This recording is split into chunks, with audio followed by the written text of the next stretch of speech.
Carta de Paulo aos Efésios, capítulo 5, 22 a 33, e depois continua 6 a 3. Vamos lá, meus irmãos. Diz assim a palavra do Senhor: as mulheres sejam submissas ao seu próprio marido como ao Senhor, porque o marido é o cabeça da mulher, como também Cristo é o cabeça da igreja, sendo este mesmo o Salvador do corpo. Como, porém, a igreja está sujeita a Cristo, assim também as mulheres sejam em tudo submissas ao seu marido. Maridos, amai vossa mulher, como também Cristo amou a igreja e a si mesmo se entregou por ela, para que a santificasse, tendo-a purificado por meio da lavagem de água pela palavra, para a apresentar a si mesmo, igreja gloriosa, sem mácula, nem ruga, nem coisa semelhante, porém santa e sem defeito. Assim também os maridos devem amar sua mulher como ao próprio corpo. Quem ama a esposa, a si mesmo se ama, porque ninguém jamais odiou a própria carne, antes a alimenta e dela cuida, como também Cristo faz com a igreja, porque somos membros do seu corpo. 31. Eis porque deixará o homem a seu pai e sua mãe, e se unirá a sua mulher, e se tornarão os dois uma só carne. Grande é este mistério, mas eu me refiro a Cristo, a igreja.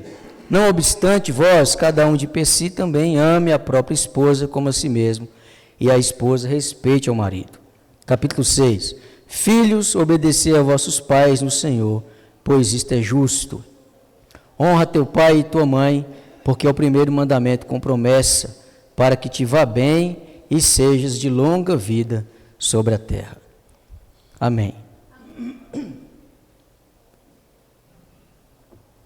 Eu quero, meus irmãos, aqui falar com os queridos irmãos sobre o poder de Deus no relacionamento familiar. O poder de Deus no relacionamento familiar.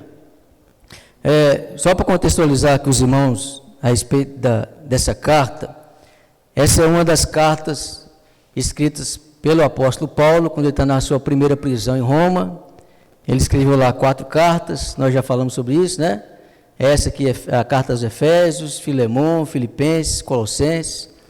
Então, Paulo escreve essas 4 cartas da prisão. E como o pastor Roberto comentou aqui, Paulo ele tinha um jeito de fazer as coisas. Ele pregava a doutrina, ele ensinava a doutrina, insistia no evangelho, o que é o evangelho, o que é a doutrina cristã, e depois ele aplicava a vida prática. Então, em várias das suas cartas, ele faz assim, ele estabelece a doutrina, né, o fundamento ali dos apóstolos, da doutrina cristã, e depois ele faz o portanto. Então, já que é assim a doutrina, portanto, vivam assim, dessa maneira. Não é diferente aqui na carta de Paulo aos Efésios. Essa carta aqui, então, ela é para poder conscientizar os crentes a respeito dos privilégios de ser cristão e os compromissos que os crentes têm de ter como igreja. E aí, como igreja, o que quer dizer como igreja? Não é quando nós estamos no templo adorando o Senhor, ou quando nós estamos no acampamento com os irmãos somente. Paulo não faz separação entre igreja e vida comum, né? Tudo é igreja. A igreja são aqueles comprados pelo sangue de Jesus. Enquanto nós estamos vivendo em qualquer contexto da nossa vida, nós somos igreja. Nós somos o povo que foi comprado e transformado por Jesus, né, pelo seu sangue, e que vai vivendo a vida sendo transformado constantemente pelo Senhor. E isso é o que Paulo chama de igreja, é a nossa vida comum, como nós caminhamos. Aí o tema dessa carta aqui principal é a comunhão. Fala da comunhão dos irmãos, ele fala da igreja de Cristo comunidade. Então Paulo fala que não só os judeus, mas agora os gentios também foram resgatados, porque estavam mortos seus delitos e pecados, mas agora são uma unidade no poder de Deus, são unidade cristã. Ele faz essa abordagem teológica, fala sobre o evangelho, como o evangelho alcança os judeus, como alcançou os gentios, e como Deus faz uma nova humanidade por meio da sua obra gloriosa de salvação. E aí Paulo então encoraja, conforta os irmãos, Paulo admoesta os crentes a viver assim, de forma digna do Evangelho. Ele enfatiza que a igreja é corpo espiritual de Cristo, a igreja é o corpo de Jesus, deve viver no seu serviço a Cristo, numa vida de adoração a Deus, e o Espírito Santo, o poder do Espírito Santo, que mantém a igreja nessa jornada, nessa vida realmente cheia do poder de Deus, da graça de Deus, da virtude de Deus, uma vida de verdade, né? O Espírito Santo é que dá a vida à igreja. Então Paulo fortalece esse conceito e ele então nos ensina aí a nós compreendermos todas essas bênçãos de Deus na nossa vida e que nós devemos militar neste mundo ele fecha a carta dizendo que nós devemos militar contra as forças do mal, revestidos da armadura do Senhor. Então, teologia do capítulo 1 ao 3, doutrina, doutrina, doutrina, e depois, a partir do capítulo 4, 5 e 6, a outra metade dessa carta, Paulo está falando da vida cristã, como então nós devemos, uma vez salvos por Jesus, viver, e aí abrange os nossos relacionamentos, né? Porque nenhum homem é uma ilha. Já ouviu isso aí? Nós somos seres relacionais, porque Deus é também relacional, e nós somos feitos à sua imagem e semelhança. E por isso que nós temos essa metáfora, a igreja é o corpo de Cristo, que estão debaixo da cabeça que é Jesus, e cada um de nós tem os seus ministérios. O pastor Roberto leu um texto aí que fala muito bem sobre isso. Amém, meus irmãos? Então, meu ponto aqui é o seguinte, nós vamos falar sobre os relacionamentos, mas eu também queria enfatizar que qualquer relacionamento na dimensão horizontal, entre nós aqui, irmãos, qualquer relacionamento só será possível e verdadeiramente cristão se nós estivermos cultivando o nosso relacionamento vertical, o nosso relacionamento com Deus. Porque se Deus espera que nós manifestemos vida no contexto do relacionamento interpessoal, essa vida tem uma fonte, e essa vida vem do próprio Deus. Ele é a videira, né? Cristo é a videira, e toda vida que pode ser manifestada em nós, só pode ser manifestada em nós se nós estivermos ligados à fonte da vida, que é o Senhor Jesus Cristo. Então nós vamos estar conectados com Cristo, nesse relacionamento pessoal com o Senhor, caminhando com Deus, de forma que nenhum relacionamento é mais importante do que o nosso relacionamento com Deus. Porque nós só cumpriremos o chamado de Deus para a nossa vida se nós estivermos conectados com Ele, recebendo dEle e vivendo em comunhão com Ele, para assim conseguirmos cumprir tudo aquilo que a palavra de Deus nos orienta, nos adverte, nos exorta, nos ordena. Amém? Todos os demais relacionamentos então podem ser prósperos, podem ser abençoados, podem ser saudáveis, podem ser maduros, se o nosso relacionamento com Deus estiver em conformidade com aquilo que Ele ordena. No capítulo 1, no verso 4 dessa carta, Paulo diz que nós somos escolhidos em Cristo, que nós, desde antes da fundação do mundo, e que nós então fomos escolhidos em Cristo para sermos santos e irrepreensíveis perante Ele em amor. Então, meus irmãos, o mais importante nos nossos relacionamentos é manifestarmos isso, sermos santos e irrepreensíveis em Deus, perante Deus. E aí, em qual fonte, em qual base? A base sempre é o amor, no amor de Deus, no amor verdadeiro de Deus, o amor que Ele derrama, o Espírito Santo derrama sobre nossos corações. E aí eu queria enfatizar o relacionamento na família, nosso relacionamento na família, por alguns motivos. Primeiro, irmãos, porque família é um projeto de Deus. Família é um projeto de Deus. Deus nos chamou para a família. E ela não é debalde, né? Que ela é tão atacada, que ela é tão combatida pelos inimigos do Evangelho. Porque a família é o projeto de Deus e nós devemos proteger as nossas famílias. Então, por isso que eu quero falar sobre esse tema.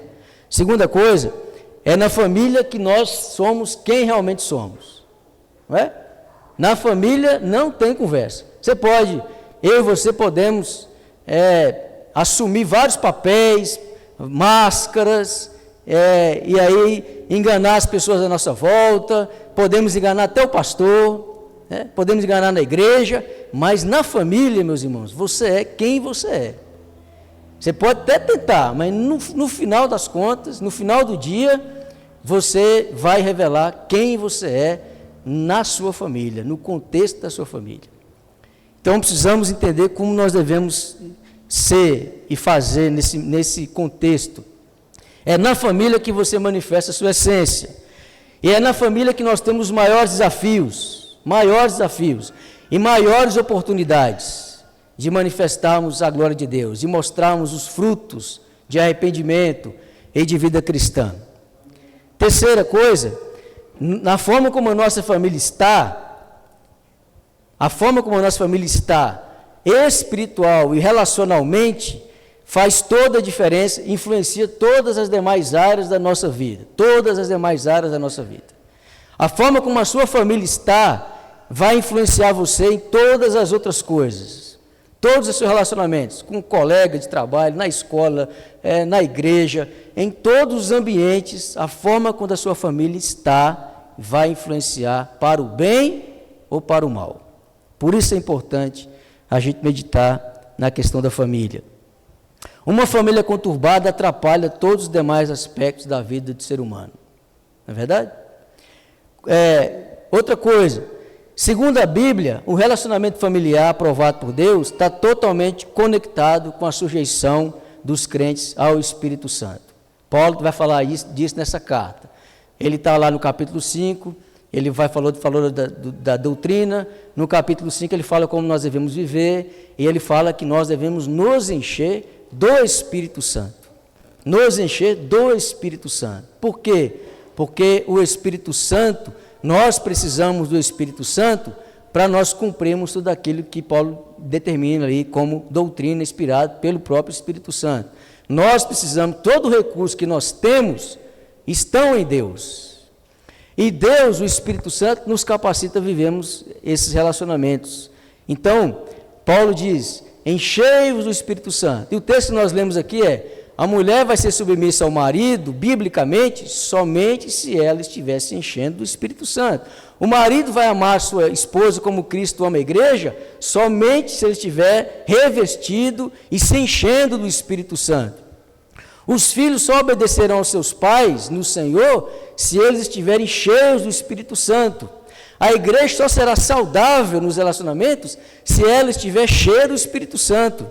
Você só será um bom trabalhador, um bom empregado, um bom patrão, um bom aluno, um bom profissional, cristão, bíblico, se você estiver cheio do Espírito Santo.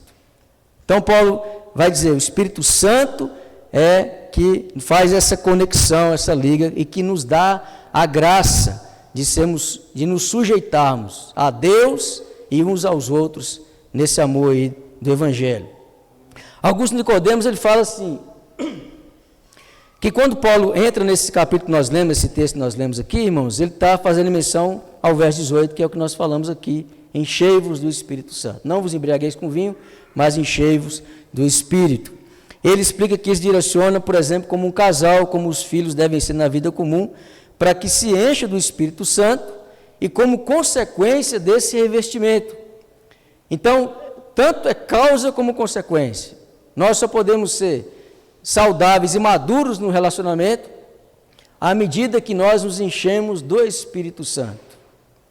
E nós, nos enchendo do Espírito Santo, e nós, como somos maduros nos nossos relacionamentos, na nossa vida comum, e praticamos essa palavra e tudo, à medida que nós caminhamos assim, nós também somos revestidos do Espírito Santo.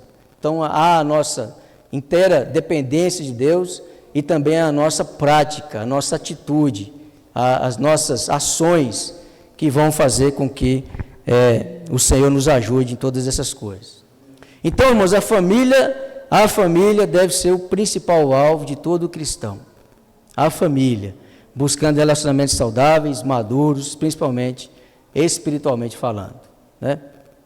Pois isso aí vai impactar a nossa vida prática.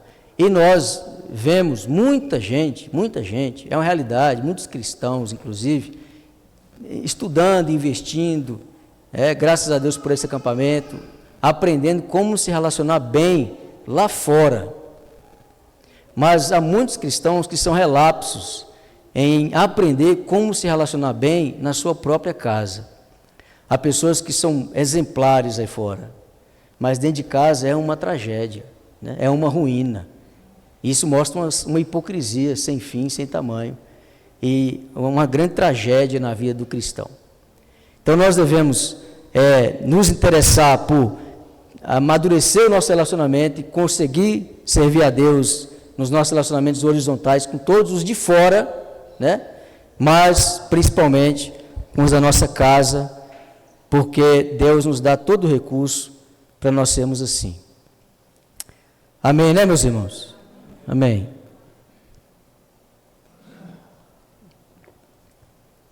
Então, com base nisso aí, e com o que Paulo está aqui escrevendo essa igreja, eu quero falar sobre, então, a questão da mulher, do casal, né, e dos filhos, da família. E o primeiro ponto que eu queria dessa mensagem aqui, esse é o primeiro ponto, né? A influência da submissão, ou a falta dela, da esposa na vida do seu marido. Então, veja bem, qual é a importância, qual é a influência da submissão da esposa, ou falta da submissão da esposa, na vida do seu marido. Abra de novo aí, aliás, você nem fechou, né, porque você é crente. Lê aí Efésios 5, 22 a 24. Paulo diz: as mulheres sejam submissas ao seu próprio marido, como ao Senhor, porque o marido é o cabeça da mulher, como também Cristo é o cabeça da igreja, sendo este mesmo o salvador do corpo. Como, porém, a igreja está sujeita a Cristo, assim também, o que, irmãos? As mulheres...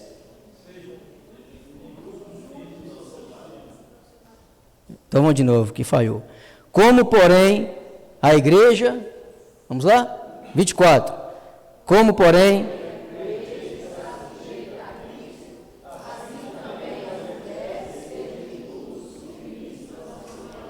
ao marido. Cadê as irmãs solteiras? Solteiras, deixa eu ver, levanta a mão aí, solteiras. Levanta a mão.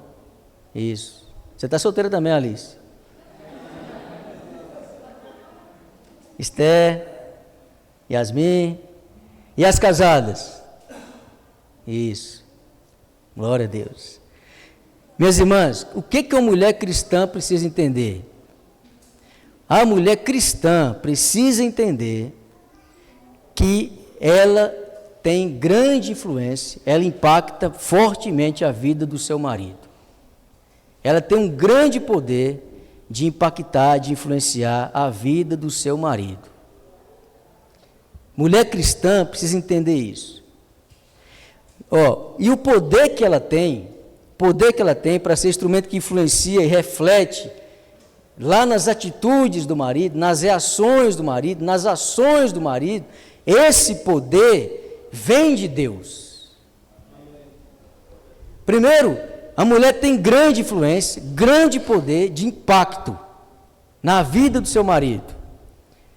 E esse poder vem de Deus. Foi Deus que deu à mulher esse poder. Foi Deus que deu à mulher esse expediente, essa condição de influenciar o seu marido. Quando o Senhor formou Eva, lá no Jardim do Éden, Gênesis 2:20, Deus, né, chamou a mulher para ser uma auxiliadora idônea do homem, de Adão. Então Deus chamou Eva e disse que ela seria uma auxiliadora idônea de Adão. O que significa isso?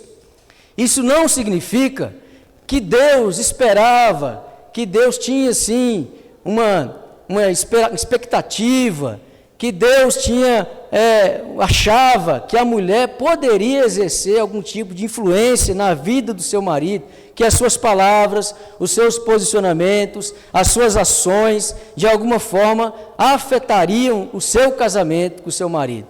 Não é que Deus achava, isso não significa, quando Deus fala, farei a mulher e ela será a auxiliadora idônea. Não significa que Deus achava, esperava isso, significa que Deus fez a mulher para isso.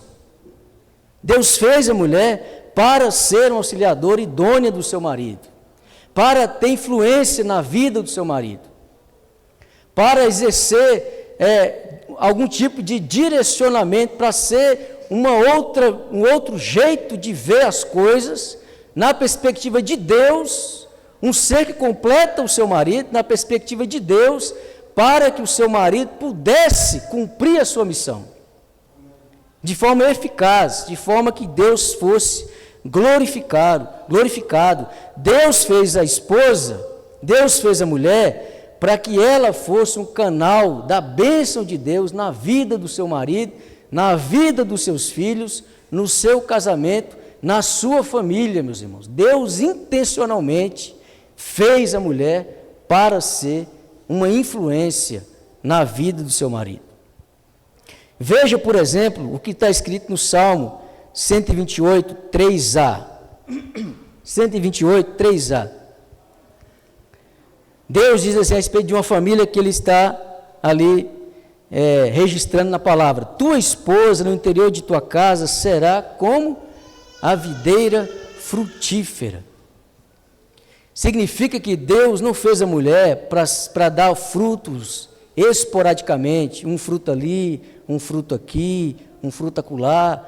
E quando Deus fala de frutos, Deus tem na sua mente que são, quando ele fala de videira, Deus está falando de frutos saborosos, preciosos, maravilhosos, aprovados por Ele. Então Ele fez a mulher para que ela fosse essa videira frutífera, uma árvore cheia de frutos maravilhosos. E quem que experimenta esses frutos, meus irmãos? O marido, os filhos, ela mesma, a família experimenta esses frutos maravilhosos que Deus então fez com propósito quando Ele criou a mulher para ser esposa, para ser mãe e assim por diante. A auxiliadora idônea. A mulher foi feita com um propósito maravilhoso, uma árvore frondosa, frutífera, que traz sombra, que traz descanso para o seu marido, suporte para o seu marido, suporte para os seus filhos, no relacionamento ali interpessoal, no ambiente mais desafiador que um cristão pode ter, porque é lá onde ele não tem mais máscaras, né? Não tem máscaras. Então, Deus fez a mulher assim, o propósito de Deus não é que ele, vou ver aqui, espero que a mulher de alguma forma ajude seu marido. Não, Deus fez a mulher para esse propósito. Amém. As irmãs casadas que estão aqui, então talvez vocês não tenham ideia do poder que vocês têm, de trazer a bênção ou a dor para a sua casa. Vocês têm o poder de trazer a bênção de Deus ou a dor para os seus maridos e para a sua família. E para a missão dos seus maridos, né? Para a missão do esposo, que Paulo vai falar depois aqui da missão do esposo. Então, vocês não têm ideia do poder que vocês têm. Suas palavras, atitudes, ações, reações causam muito impacto em todas as dimensões aí da vida da sua família. E aí esse poder precisa ser corretamente direcionado, tem que ser guiado. Esse poder tem que ser bem direcionado para que ele não seja uma bomba atômica. Já viu bomba atômica? Esse poder tem que ter um freio, tem que ter uma baliza, um guarda-reio. Já viu o carro de corrida? Para não sair da pista, ele tem que ter o guarda-reio, ele vai lá e volta. Então precisa ter um limite para que não vire uma bomba atômica. Então qual que é esse caminho? Qual que é o limite? Qual que é o método de Deus para que esse poder seja utilizado na sua totalidade, na sua potencial, de forma que Deus seja agradado, de forma que a família receba todos os benefícios, de forma que o fruto seja saboroso e apreciado? Qual é a resposta de Deus? Qual é o método de Deus para que o poder da mulher seja é devidamente direcionado. A palavra é submissão. A palavra é submissão. O guarda-reio, o limite, o freio, que pode fazer a diferença entre a bomba atômica, que destrói tudo à sua volta, ou o poder que traz alegria, paz, conforto, consolo, fortalecimento para a casa, para o relacionamento na família. O limite se chama submissão. Submissão. Do grego hipotasso, que significa colocar-se debaixo da autoridade de alguém. Esse é o significado, colocar-se debaixo da autoridade ou da missão de alguém, né? É submissão. Então esse é o método de Deus para que as mulheres sejam tudo que elas precisam ser no contexto da sua família, tudo que elas precisam ser no contexto da sua casa. Esse é o padrão de Deus para toda mulher que se dispõe a ser esposa e consiga ser aquilo para o qual foi chamada. A submissão é o lugar, veja bem, meus irmãos, a submissão é o lugar em que a esposa é verdadeiramente protegida. Submissão é o escudo de proteção de Deus para a mulher, para a esposa. Submissão é onde a esposa é verdadeiramente protegida. E para usar uma palavra do nosso tempo, é onde a mulher é verdadeiramente empoderada. Para fazer aí um antagonismo ao feminismo, né? Onde é o lugar onde a mulher é verdadeiramente empoderada? Na palavra de Deus, na submissão bíblica. É aqui que a mulher é empoderada. É aqui que a mulher é tudo o que ela precisa ser. É aqui que a mulher tem tudo que ela precisa ter. E é aqui que a mulher causa todos os impactos que ela precisa causar conforme o chamamento, a vocação de Deus para ela, como esposa, como mãe, como serva do Altíssimo. É no lugar, meus irmãos, da submissão. E é aqui na submissão que ela também protege a sua casa, que ela protege a sua família e que ela protege o seu casamento, o seu marido e tudo mais. Na submissão. E veja que o apóstolo Paulo, nós não podemos esquecer aqui que o apóstolo Paulo está falando para mulheres crentes. O apóstolo Paulo está falando para um povo cristão, que já tiveram um encontro com Cristo, que já tiveram as escamas arrancadas dos seus olhos, que já nasceram de novo, que já têm uma nova vida em Cristo. Paulo está falando às cristãs que aprenderam primeiramente, porque Paulo vai fazer esse apelo com as mulheres. Paulo vai dizer que ele está dando essa ordem pelo Espírito Santo, porque as mulheres aprenderam a submissão a Cristo primeiro. Porque a submissão ao seu marido, está debaixo da autoridade, da missão do seu marido, é uma forma que ela está debaixo, ou cumprindo também o seu chamado, está debaixo da submissão, né, debaixo da missão do próprio Senhor Jesus. Então a mulher se sujeita a Cristo. Por causa disso, ela deve se sujeitar também ao seu marido, como autoridade na casa, como autoridade na família, como sacerdote no lar. Então a mulher que aprendeu a submissão a Cristo, porque Paulo está falando com crente, Paulo não está levando uma palavra a incrédulas, a mulheres rebeldes. Paulo está, o seu público são crentes, são mulheres cristãs que passaram da morte para a vida, que estavam mortas lá, ou estavam mortas nos seus delitos e pecados, mas agora estão vivas, receberam juntos, foram ressuscitadas juntamente com Cristo. E aprenderam a grandeza, a beleza, meus irmãos, a beleza da submissão a Cristo. E porque aprenderam a beleza da submissão a Cristo, voluntariamente também se submeterão aos seus maridos, sabendo que essa é a sua missão.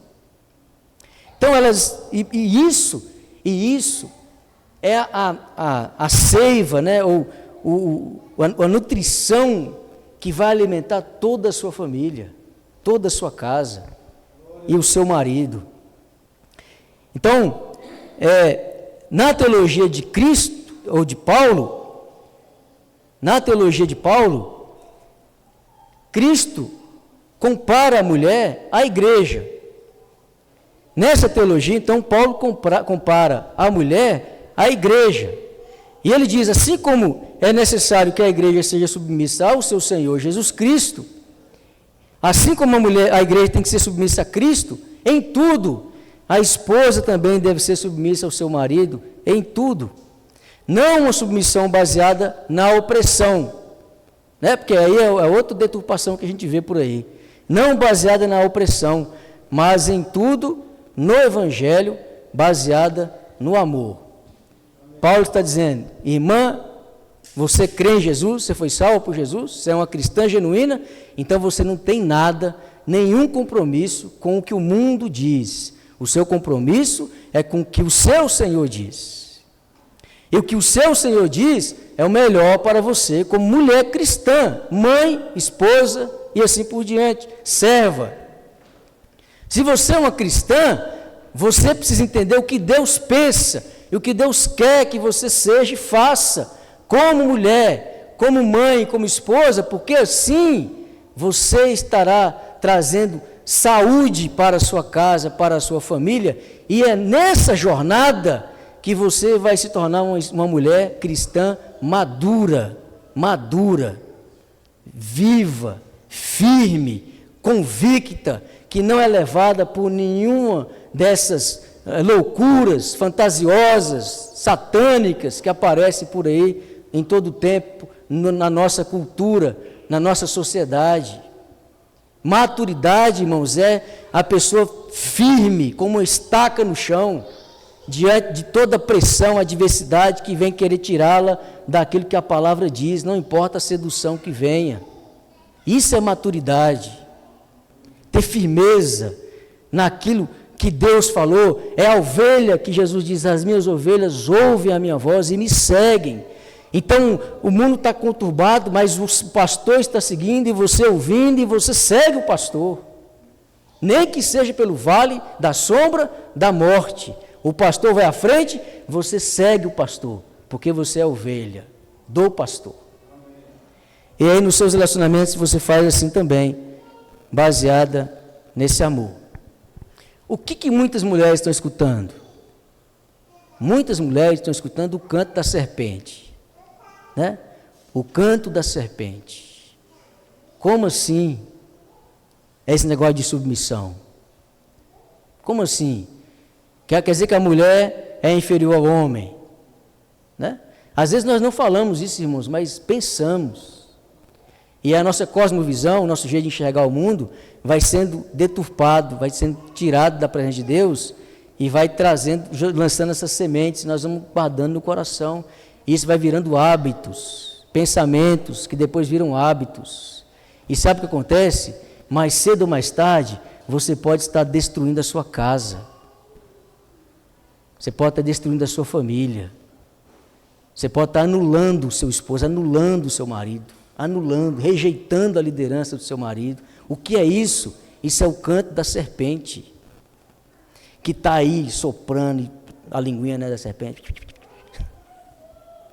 E as mulheres dando ouvidos, ouvindo, e deixando entrar no coração. E quando entra no coração, começa a virar hábito, começa a virar prática, começa a virar ação. E depois a gente pensa e fica perguntando a Deus, o que está acontecendo na nossa casa? Por que o furacão está soprando na nossa casa? O que o redemoinho está destruindo o nosso lar? Então, muitas mulheres estão sendo enfeitiçadas pelos conceitos deste mundo, que tem só um propósito, irmãos: destruir você, destruir a sua família, anular você e a sua família. Muitas jovens irmãs estão enfeitiçadas pelas mentiras do feminismo, do liberalismo, das filosofias deste mundo, de tudo que é pernicioso, destruidor, do bezerro de ouro, que é a psicologia. Virou um bezerro de ouro, né? Os sábios da psicologia, da psique, do contexto humano e assim por diante, que levam você para qualquer solução, menos a solução que Deus traz, verdadeira, que é você se submeter à sua palavra. Então, muitas irmãs estão indo nessa direção. Agora, eu queria que vocês lembrassem o seguinte, irmãs. Nós temos alguns exemplos. Lembre-se de Sara. Sara, esposa de Abraão. Sara é citada na Bíblia como exemplo para todas as mulheres cristãs por sua submissão amorosa ao seu marido, conforme 1 Pedro 3, 5 a 6. Sara é a mulher submissa ao marido. Sara é colocada na lista dos heróis da fé em Hebreus 11, 11. Que ela foi uma mulher de fé, que creu na promessa de Deus, mesmo titubeando em certo momento, mas ela creu na promessa de Deus, e ela foi uma mulher submissa, ali considerada a personificação, né, da submissão da esposa, da mulher ao seu marido. Temos Sara, mas nós também temos Jezabel. Nós também temos Jezabel. O nome Jezabel significa Baal é marido. Olha aí para você ver. Baal é marido. Algumas pessoas também dizem que o nome Jezabel significa ele é lixo. Ele quem, né? Coitado de Acabe, né? Ele é lixo. Uma mulher que tem por marido Baal vai ser uma esposa? Então tem Jezabel na Bíblia também, que ela é a personificação da insubmissão e da tragédia e ruína da família. Se puder projetar aqui, irmão, puder abrir, abre aí 1 Reis 21, 25 e 26. Isso, está ali. 1 Reis 21, 25 e 26. Diz assim a palavra do Senhor: ninguém ouve, pois, como Acabe, que se vendeu para fazer o que era mal perante o Senhor. Por quê? Porque Jezabel, sua mulher, fazia o quê? O instigava. Que fez grandes abominações seguindo os ídolos, segundo tudo que fizeram os amorreus, os quais o Senhor lançou de diante dos filhos de Israel. É um exemplo do poder da mulher sendo usado para a destruição, a ruína da sua casa. Além disso, quando o Senhor quis denunciar o pecado da igreja de Tiatira, Apocalipse 2, 20 a 22, por idolatria, imoralidade sexual, tolerância ao pecado, Deus disse àquela igreja que ela tolerava Jezabel. Idolatria, promiscuidade, perversão e tudo mais. Rebelião contra Deus. E aí, meus irmãos, eu quero então, com base nessa primeira parte, fazer uma pergunta para as mulheres. Como está a sua casa, minha irmã? Como está a sua casa? No que diz respeito a essa questão do relacionamento, do seu chamado principal. Seu chamado principal. Seus conselhos e palavras são edificadoras, auxiliam seu marido a cumprir o seu chamado de sacerdócio no lar. Você é canal de bênçãos sobre a sua casa, o canal que o Senhor chamou você para ser. Sua vida e casamento são dominados por murmuração, incredulidade, insubmissão ao seu marido. Você tem filha? Ela está vendo o seu exemplo? É um exemplo bom ou é um exemplo ruim? O estado em que seu casamento está reflete o quanto você conhece e pratica esse mandamento do Senhor. Amém?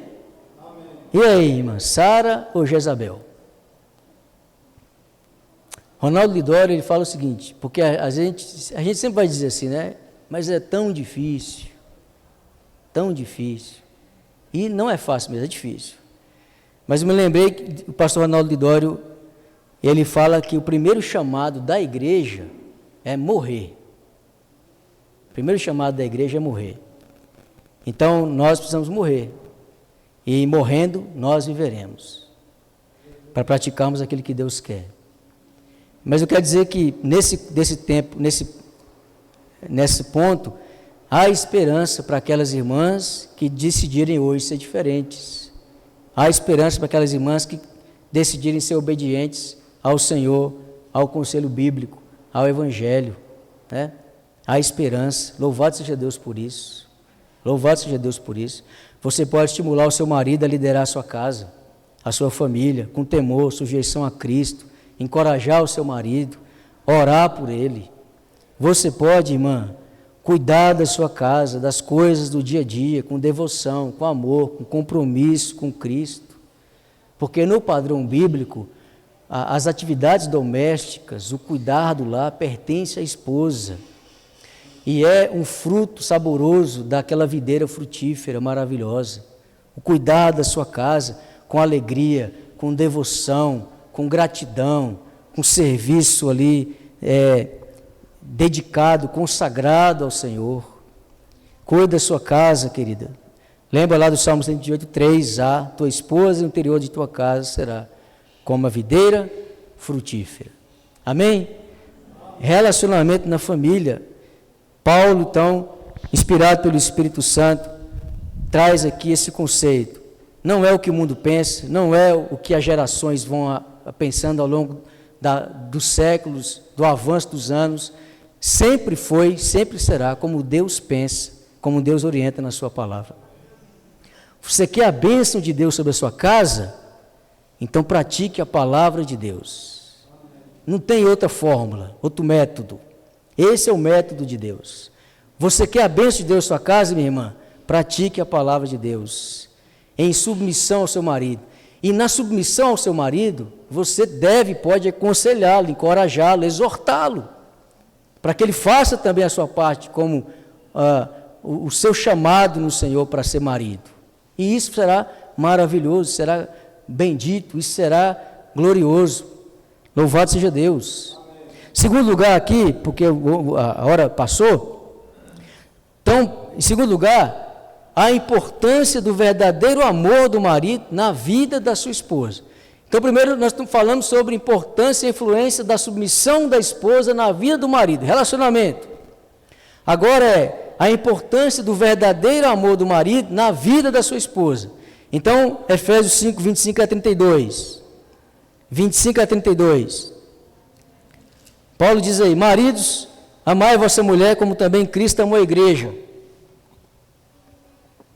E a si mesmo se entregou por ela para que a santificasse, tendo-a purificado por meio da lavagem de água pela palavra, para apresentar a si mesmo igreja gloriosa, sem máculas, nem ruga, nem coisa semelhante, porém santa e sem defeito. Assim também os maridos devem amar a sua mulher como ao próprio corpo. Quem ama a esposa, a si mesmo se ama, porque ninguém jamais odiou a própria carne. Antes alimenta e dela cuida, como também Cristo faz com a igreja, porque somos membros do seu corpo. Eis porque deixará o homem a seu pai e a sua mãe, e se unirá à sua mulher, e se tornarão os dois uma só carne. Grande este mistério, mas eu me refiro a Cristo, a igreja. Não obstante vós, cada um de per si também, ame a própria esposa como a si mesmo, e a esposa respeite ao seu marido. Também aqui uma verdade que não é muito popular e também não é muito compreendida por muitos homens cristãos. O que o Evangelho faz? O Evangelho produz no homem regenerado uma nova disposição em relação à sua esposa. Então, o Evangelho, ele transforma o ser humano, né? Transforma o pecador. E se Paulo está com base no Evangelho, exortando as mulheres a serem submissas, porque agora elas têm o poder do Evangelho, para os maridos, Paulo também diz que eles podem amar a sua esposa agora de uma forma diferente, de uma forma elevada, porque eles foram salvos por Cristo, por meio do Evangelho, e eles agora têm também o poder do Evangelho para fazer isso. O padrão de Deus, irmãos, é alto. O padrão de Deus é elevado, sempre foi, sempre será. É por isso que somente Cristo poderia resolver o nosso problema do pecado, porque só Cristo tem a estatura da exigência da santidade de Deus. Então, esse padrão elevado, o Evangelho dá aos homens, capacita os homens que estão em Cristo para fazerem com que, fazerem essa mudança, essa transformação no seu jeito de lidar com a sua esposa, de amar a sua esposa. Então ele recebe uma nova disposição, não é mais agora de ser somente um provedor para as necessidades materiais presentes. Muitos homens ímpios fazem isso e fazem melhor do que os cristãos, né? Não, meu papel como marido é ser provedor da minha casa. O que a minha mulher está reclamando? Vê aí se já faltou alguma coisa. Nunca faltou nada aí, vê lá. Faltou o feijão? Faltou o papel higiênico? Pode estar faltando café, né? Café está caro. Mas muitos homens fazem a falsa correlação de amor com provisão, né? Provisão material. Mas não é isso, meus irmãos. E é isso que Paulo desperta os homens. É isso que o Evangelho desperta você que é crente, pecador convertido a Cristo. A ter uma nova disposição, uma nova dimensão do que é amar a sua esposa. Amar a esposa. Então, muitos homens ímpios sustentam a sua casa por causa da graça comum, mas também não é o de repudiar a esposa por qualquer coisa, porque isso também era cultural, isso era comum, isso era até muitas vezes aprovado pela religião que eles viviam lá, toda aquela religião, os códigos de Hammurabi e tudo mais, né? Então os homens podiam repudiar a sua esposa por qualquer coisa, por qualquer motivo. Paulo está dizendo para os homens cristãos, veja bem, de tudo que eu ensinei, que vocês agora estão em Cristo, que vocês são de Cristo, que vocês devem se encher do Espírito Santo, é para vocês amarem a sua esposa de um jeito diferente, um amor especial. Os homens são chamados agora para a excelência. Os homens são chamados para a excelência. O que é a excelência? Verdadeiramente amar a sua esposa, amar a sua mulher, amar a sua mulher. Isso é o chamado de Deus para nós. Significa que não tem espaço aqui para o egoísmo, para o autocentrismo, não há espaço para negligência, não há espaço para esquiva da responsabilidade do marido como sacerdote na sua casa, como líder espiritual da sua casa e como provedor da sua casa.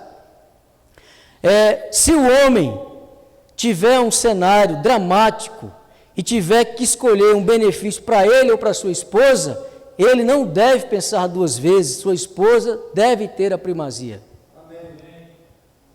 Paulo está dizendo, o que Paulo está querendo dizer é isso.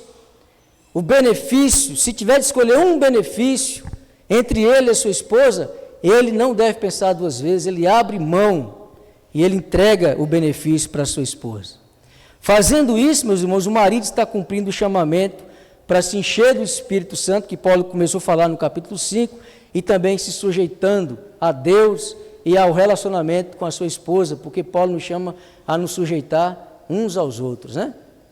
Não nos considerar melhores do que ninguém, foi lido aqui pelo pastor Roberto. Então, é um jeito novo de amar. E se Paulo usou 3 versículos e citou submissão 2 vezes aí quando ele falou da mulher, olha quantos versículos nós lemos aqui quando Paulo vai falar do papel do marido. E o papel do marido deve ser elevado, elevadíssimo. Veja bem, Cristo abriu mão de todo e qualquer benefício para que a sua esposa, a igreja, fosse beneficiada. É o que Paulo está querendo trazer à memória dos homens, dos cristãos, dos maridos, lá naquele tempo e para nós aqui também hoje. Irmãos, nós não podemos declarar que somos cristãos, que amamos a Cristo e não andarmos em todo o conselho do Senhor, porque isso depõe contra nós, porque isso é hipocrisia, porque isso é falsidade, isso traz derrota para nós e para a nossa casa, para a nossa família, para os nossos relacionamentos. E uma casa conturbada, repito, afeta todas as outras áreas da nossa vida, todas. Só uma pessoa insensível seria capaz, só um psicopata, seria capaz de estar vivendo um turbilhão na sua casa e estar em todas as outras coisas muito bem, né? Um cristão não pode dizer que ele está bem nos relacionamentos pessoais, interpessoais, estando mal no seu relacionamento com Deus. Não pode dizer. E também não pode dizer que está bem no relacionamento com Deus, se no seu relacionamento interpessoal está uma tragédia. Veja como não dá, irmão. Qualquer caminho alternativo chama hipocrisia, chama falsa vida cristã. E nós precisamos do poder de Deus. Paulo está dizendo aqui, mulher é difícil, marido é difícil, vocês têm o poder de Deus à sua disposição. Vocês têm todo o recurso que precisam, que é o poder de Deus, para exercer esses papéis que Deus chamou vocês para viverem. A humanidade corrompida pelo pecado perdeu isso tudo, mas a nova humanidade em Cristo recebeu de volta tudo isso. Isso é maravilhoso. Então, fazendo isso, o marido está cumprindo o chamamento de ser cheio do Espírito Santo. Então, se aqui, marido que é casado aqui, os maridos, cadê os homens casados? Levanta a mão. Isso. E eu sou. Levanta a mão, Natan? Está acostumando ainda não, né? Os solteiros, cadê os solteiros? Levanta a mão, solteiro. Você casou já?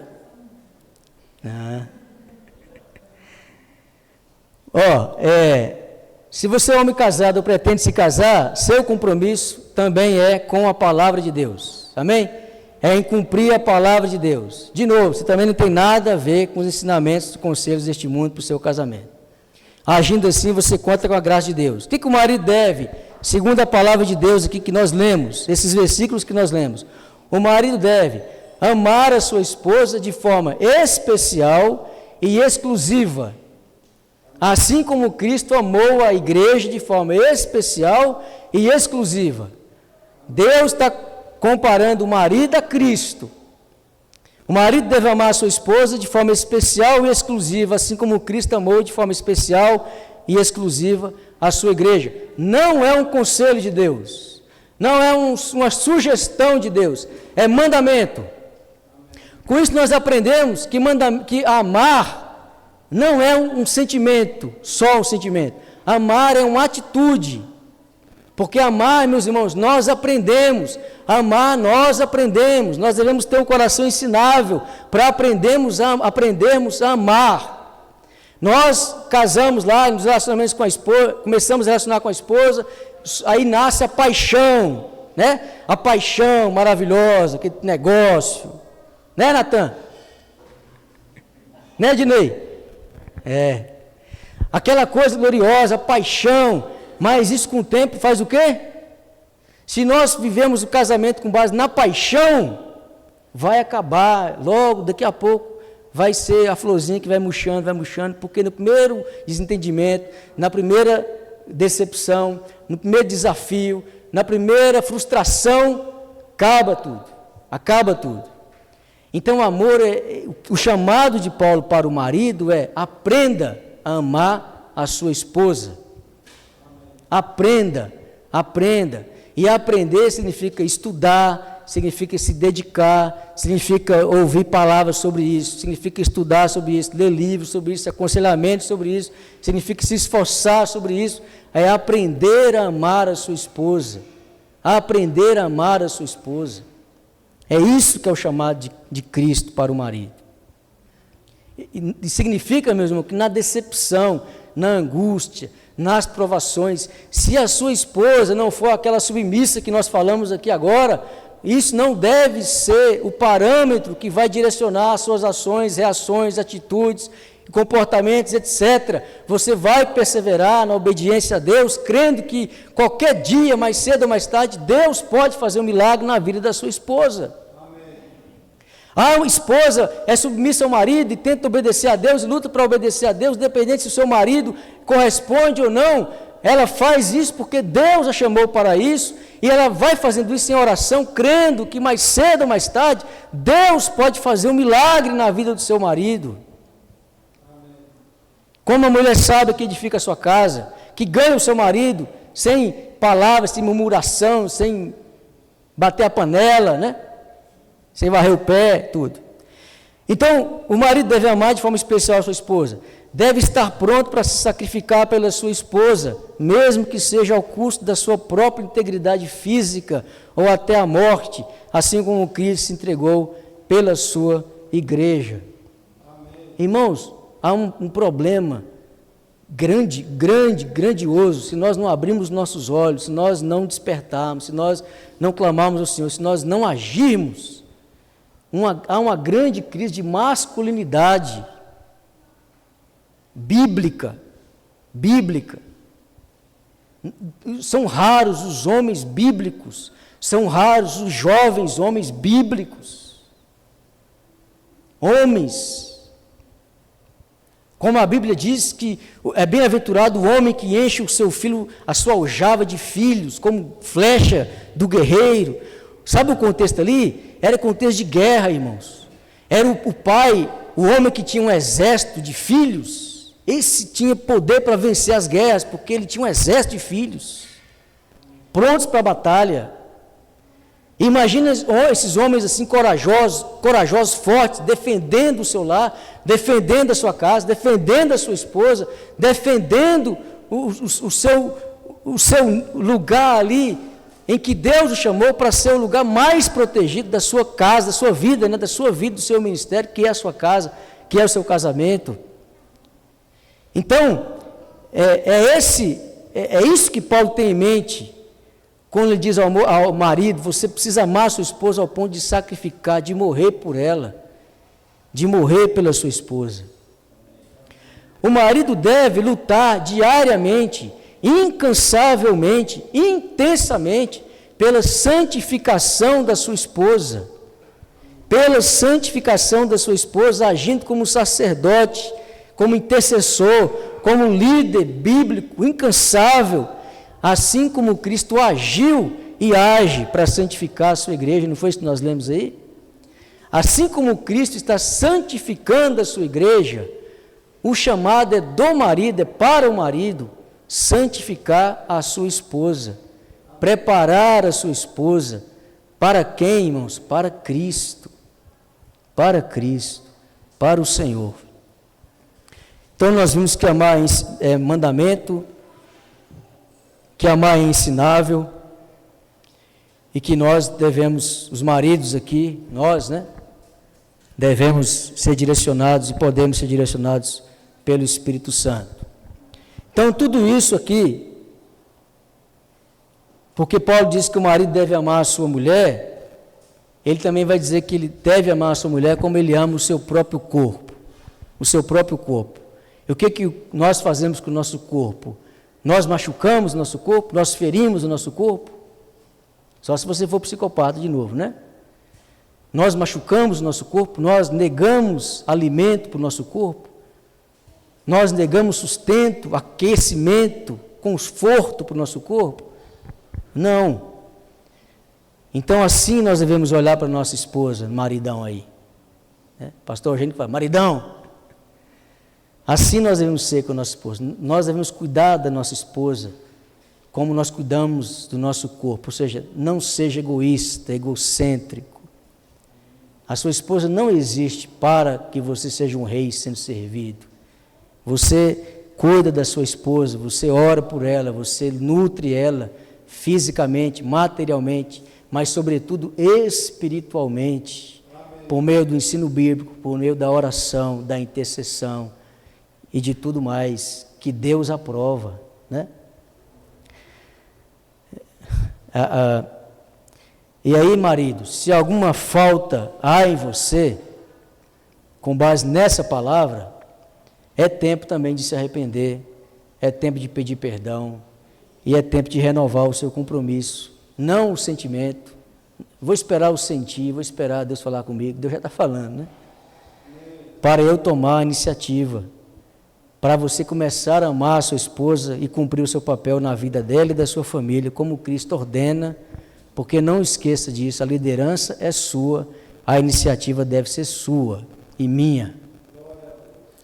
Em terceiro lugar e último, vou ser mais rápido aqui, irmãos.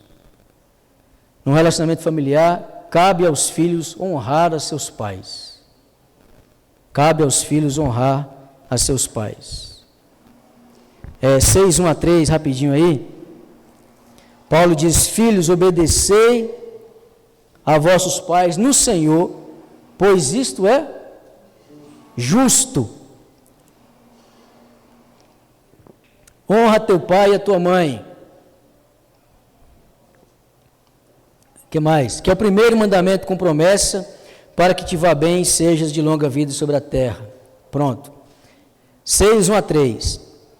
Então aos filhos cabe honrar os seus pais, honrar os seus pais. Assim como tem muitos conselhos mundanos e carnais aos maridos e às esposas, com a intenção de destruir o casamento, né, no padrão de Deus, os filhos, jovens, adolescentes, até crianças, são também bombardeados, dia sim, dia também, para que não adotem ou abandonem qualquer conceito bíblico sobre o respeito, a obediência e a honra a seus pais. Não é? Os filhos, cadê os filhos? Levanta a mão os filhos aí. As jovens adolescentes. Isso, levantou, né? Robert, quase que eu errei o nome aqui. Robert. Irmãos, há um bombardeio todos os dias sobre os nossos filhos. Todos os dias sobre os nossos filhos. Né? E qual que é o alvo? O alvo é instigar a insubmissão. Aí já junta com a nossa natureza carnal pecaminosa, a estultícia que já está ligada ao coração, né? E aí nós vamos entrando nesse círculo, e vai de novo descendo ao coração, virando hábito, e aí daqui a pouco nós estamos cheios de conflito dentro da nossa casa. E qual que é a ordem então do Senhor aos filhos? Porque quando Paulo está lá no capítulo 5 de novo, falando de encher do Espírito Santo, ele está falando que é todo mundo, são todos os cristãos, andar louvando ao Senhor com salmos, com cânticos, com hinos, no meio do povo, sozinho, na vida particular, com gratidão, servindo ao Senhor, ou conhecendo a palavra, sendo edificados, crescendo, amadurecendo, com o enchimento do Espírito Santo. Então a ordem de encher-vos do Espírito Santo é para os jovens, é para os filhos, para que os filhos então aprendam a vontade de Deus, a palavra de Deus, e a cumpram. Então, qual é o resultado de todo esse bombardeio? Resultado, muitas gerações sendo destruídas. Gerações estão sendo destruídas. Filhos rebeldes. Tem que ficar parando. Filhos rebeldes, sem sentimento nobre, desrespeitosos, indiferentes, preguiçosos, desconectados do seu pai, desligados do seu pai, sem comunhão com seus pais, sem relacionamento, sem conexão com seus pais, mortos emocionalmente, mortos espiritualmente, dirigidos por valores contrários à palavra de Deus. E muitos jovens, muitos filhos, além de já estarem mortos espiritualmente, já estão ou foram mortos fisicamente, perderam a sua vida fisicamente, e a causa disso é a insubmissão, a rebelião contra os seus pais, porque é isso que a palavra de Deus diz no 5º mandamento. Se os filhos obedecerem aos seus pais, a promessa é que os seus dias serão prolongados, mas a rebelião tem ceifado vida de muitos filhos por aí, por causa da rebelião, por causa desse espírito que está no mundo, que está entrando nas famílias, irmãos, e cuidado, nas famílias cristãs. Que Deus nos livre, que Deus nos dê vigilância, que Deus nos ajude como pais, e que Deus desperte vocês, jovens, filhos, Deus desperte vocês. Esses estão mortos fisicamente porque nunca conheceram, nunca praticaram o 5º mandamento, que Paulo cita aí nos versos 2 e 3. E aí, nós pais temos grande responsabilidade sobre isso, e nós iremos prestar contas ao Senhor.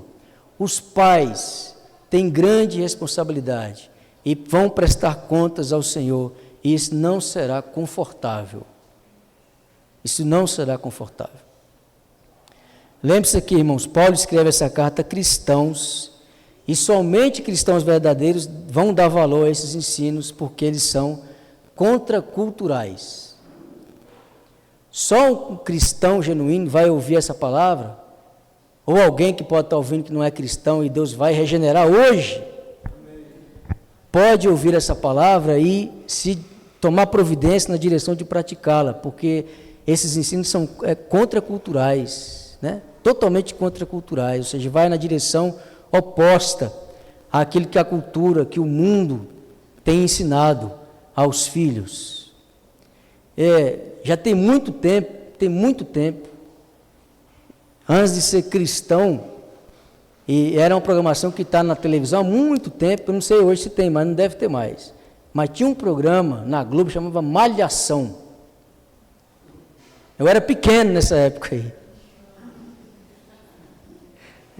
Só um parênteses aqui, Deus falou comigo para não falar mais isso, eu esqueci. Ela falou, tem coisa que você não pode mais falar, isso você pode tirar, não pode falar mais que você era pequeno, não pode brincar mais assim, já perdeu a graça. Vai ser engraçado. Então, irmãos, tinha um programa chamado Malhação. E o cerne disso era assim, era só adolescentes, jovens e aquele negócio, e os conselheiros deles eram eles mesmos. O padrão deles eram eles mesmos. Quando um pai entrava, queria intrometer alguma coisa, ele era o careta, ele era ultrapassado. Aí sempre tinha um pai assim, né? Tal, pé de 90.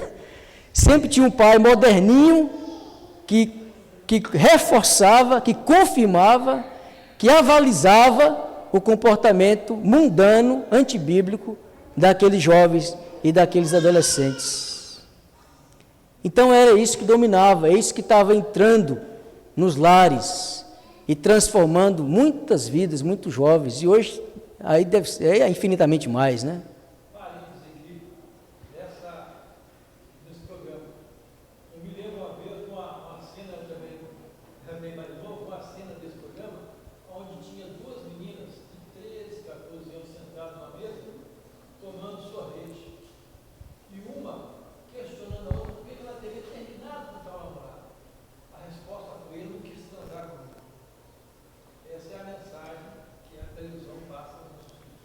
É isso.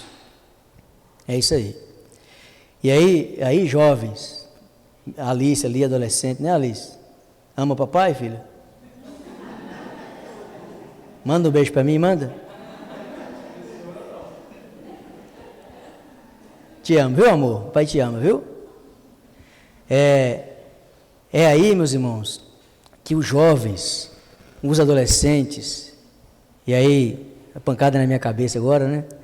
Precisam ter ensino bíblico consistente, genuíno, alimento verdadeiro, para resistir às pressões na faculdade, porque é assim, irmão Walter, é na faculdade, é no trabalho, é nas amizades, e aí vocês vão ouvir várias coisas aqui, né, nas próximas mensagens, assim a respeito disso. Então, meus irmãos, nós precisamos de um despertamento, né? E vocês, filhos, vocês não são vítimas, viu?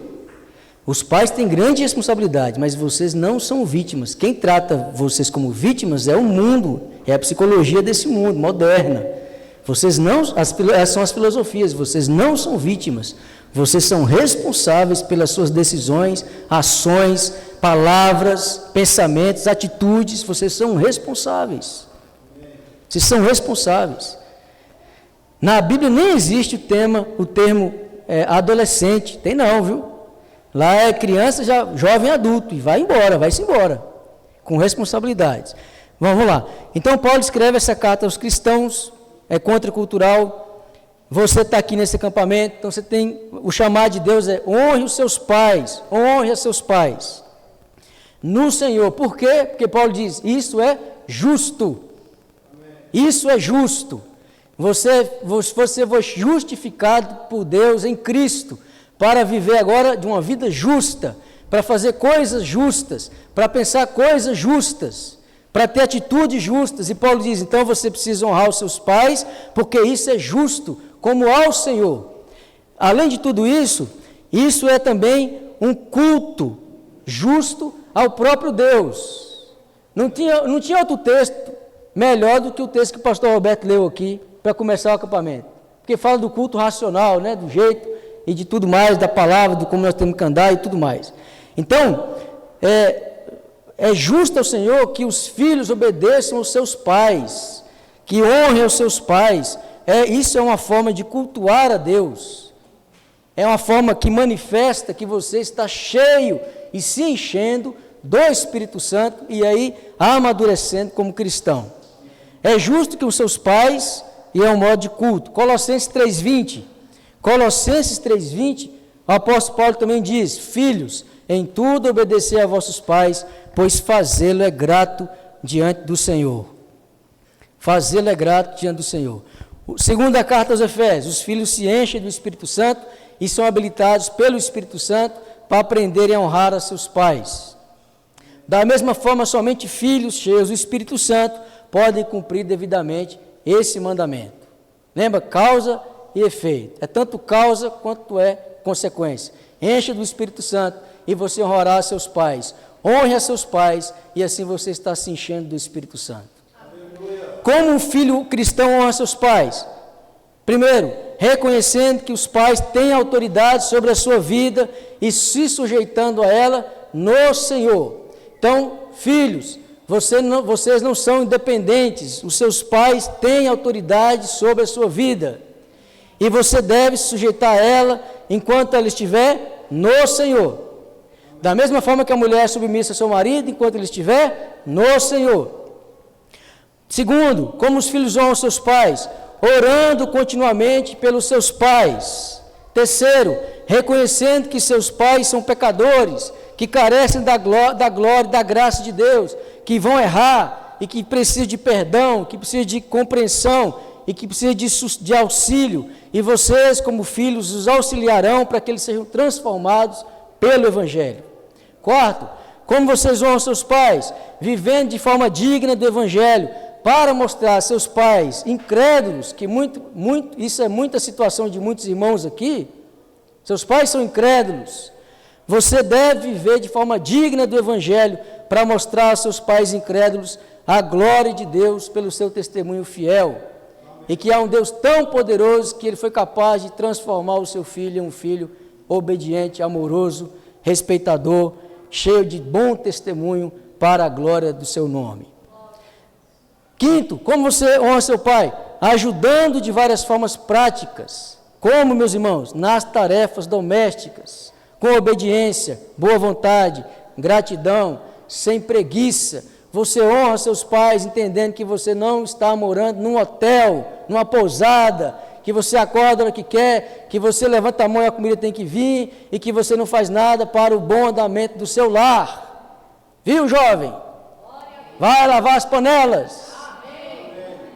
Vai lavar o banheiro, varrer a casa, pôr o lixo lá fora, viu? Vai aprender com a sua mãe a cozinhar, porque você é chamada para ser uma esposa depois, que vai ser submissa ao seu marido e que vai cuidar dignamente da sua casa. Não vai pegar o telefone e ficar todo dia chamando o iFood. Ajudando, viu, marido? O jovem não sabe trocar uma lâmpada. Oh Deus, tem misericórdia de nós. Sexto lugar, como jovem, como filho honra seu pai, respeitando os seus pais em tudo, com ações de graças, com palavras de reconhecimento, de agradecimento, fortalecendo os seus pais, agradecendo os seus pais, demonstrando o seu amor e agradecendo por tudo que você tem recebido de Deus por meio dos seus pais. Tudo que você tem recebido de Deus por meio dos seus pais. Amém, glória a Deus. Conclusão, irmãos. Conclusão, Deus chama os seus filhos para um estilo de vida único. Então presta atenção, estou acabando. Deus chama os seus filhos para um estilo de vida único, pautado na adoração e no serviço a Ele. Então qual é o nosso estilo de vida?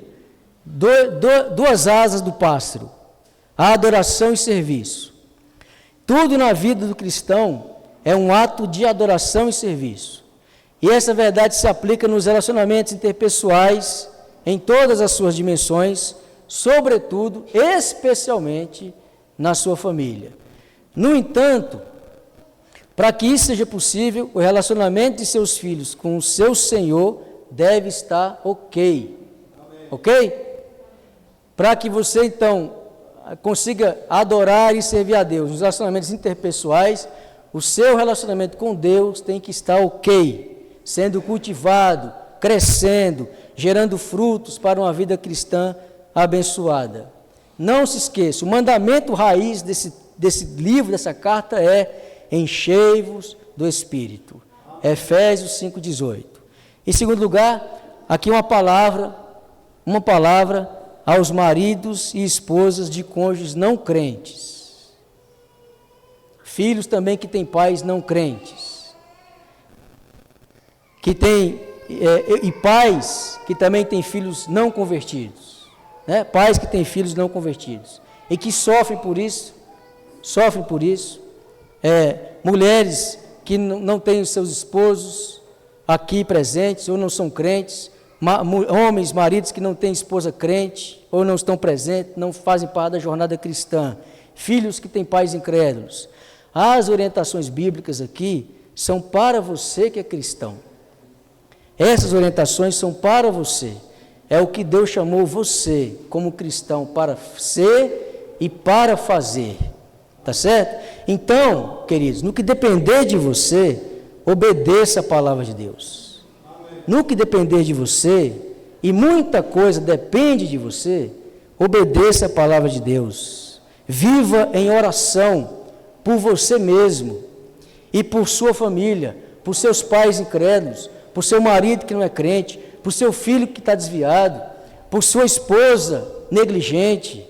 Ore por você mesmo e ore pela sua família, e orando, os verbos lá da maturidade cristã, né? Orando, creia, confie, espere no Senhor.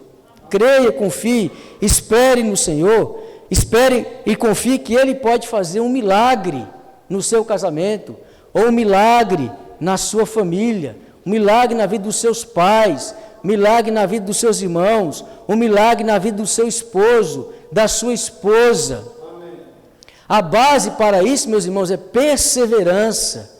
Persevere, não pare, não desista, não deixe as decepções, as frustrações, os desafios, as perdas desanimarem você. Continue andando na jornada cristã. Isso vai trazer maturidade para você. Amém. Maturidade, fortalecimento, direção, graça. Então faça isso no que depender de você, e muita coisa depende de você. Vou citar também de novo o pastor Ronaldo Lidório. Pastor Ronaldo Lidório diz assim: ande com Deus. Por quê? Porque sem Deus nada pode acontecer. Nada realmente abençoador, transformador pode acontecer. Mas com Deus, qualquer situação, qualquer coração, qualquer circunstância pode ser mudada, pode ser transformada para a glória de Deus. Se sem Deus nada acontece, com Deus tudo pode acontecer. Amém. Tudo pode acontecer. Então ande com Deus, praticando a sua palavra. Transforme essa palavra que você ouviu em vida, em estilo de vida, em prática, em ações, em decisões, em atitudes, em pensamentos. Transforme isso, pratique isso, porque pela graça de Deus, você vai experimentar muitos maravilhosos benefícios do Senhor. Benefícios, nem que seja o consolo na angústia. Benefícios. E confie, querida irmã, confie nas providências divinas. Amém? Última coisa aqui, abre o Salmo 128. Vamos ler o Salmo 128. Ele é pequenininho. E aí nós vamos orar.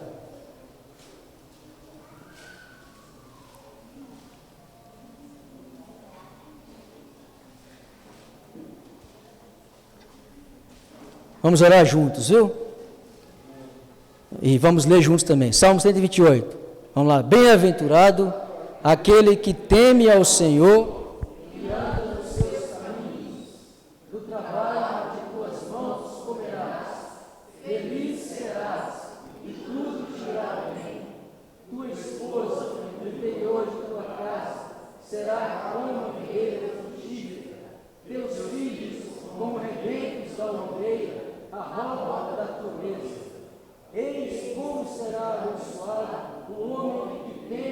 Senhor. O Senhor te abençoe desde Sião, para que vejas a prosperidade de Jerusalém durante os dias de tua vida. Veja os filhos de teus filhos, paz sobre Israel. Aleluia. Pai bendito, nós te louvamos pela sua palavra. Obrigado, Senhor.